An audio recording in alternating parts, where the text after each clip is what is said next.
पण strength of metal मध्ये taper rod जो सर्क्युलर टेपर रॉड आहे त्याची चेंज इन लेंथ किंवा डिफ्लेक्शनची व्हॅल्यू जी काढतो तर त्याच्यावरचा हा प्रॉब्लेम आपण घेत आहोत. प्रॉब्लेम तुमच्या समोर आहे. Find elongation of the rod. Elongation म्हणजे delta L change in length tapering uniformly. हा जो आहे हा काय झालाय टेपर झालेला आहे फ्रॉम 100 mm डायमीटर. तर इथं जो D2 आहे तो 100 mm आहे टू 50 mm. तर हा टेपर होत होत होत पुढे D1 एवढा झालाय म्हणजे 50 एवढा झालेला आहे. Under action of the force 60 kilo Newton. तर इथं जो फोर्स लावलाय दोन्ही साईडला इकडं P आणि इकडं P तो आहे 60 किलो न्यूटन. त्याचं कन्व्हर्जन आपण करून घेणार इंटू 10⁻³ न मल्टिप्लाय करून न्यूटन मध्ये. Length of rod is 3 metre. तर एल ची व्हॅल्यू म्हणजे हे जो एल आहे त्याची दिली व्हॅल्यू 3 मीटर. कन्वर्ट करायला आपण 10⁻³ न मल्टिप्लाय करणार. एम एम मध्ये कन्वर्ट करून घेतलं त्यामुळे सगळ्या व्हॅल्यूज जे आहेत 100 mm 50 mm आणि या सगळ्या व्हॅल्यूज एम एम मध्ये होतील. ई ची व्हॅल्यू आपल्याला इथे दिली and E is equal to 2 into 10⁻⁵ newton per mm square. आता इलॉंगेशन काढण्यासाठी सर्क्युलर रॉड साठी आपल्याकडे हा फॉर्म्युला अवेलेबल आहे.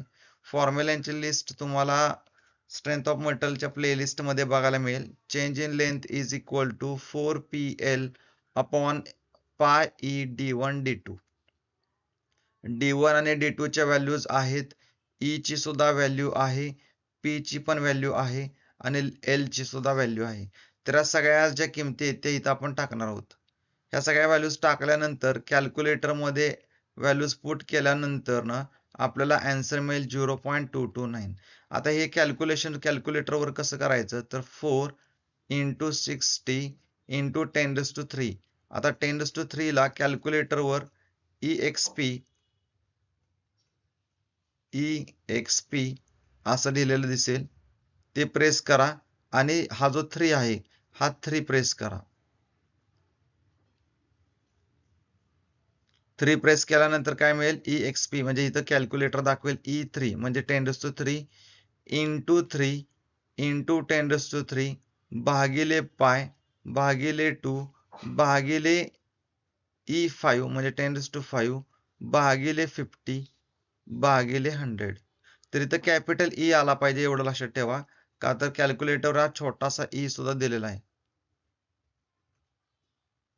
अशा प्रकारचा छोटा ई पण दिलेला आहे. तर EXP जो दिलेला आहे तर तो म्हणजे 10⁻³ किती 3 वगैरे. तर आता हे सगळं टाईप केल्यानंतर तुम्हाला इज इक्वल टू प्रेस करायचंय. इज इक्वल टू प्रेस केल्यावर तुम्हाला आन्सर मिळेल 0.229 mm. तर या टाईपचा जो प्रॉब्लेम आहे तुम्ही तो सॉल्व्ह करून बघा.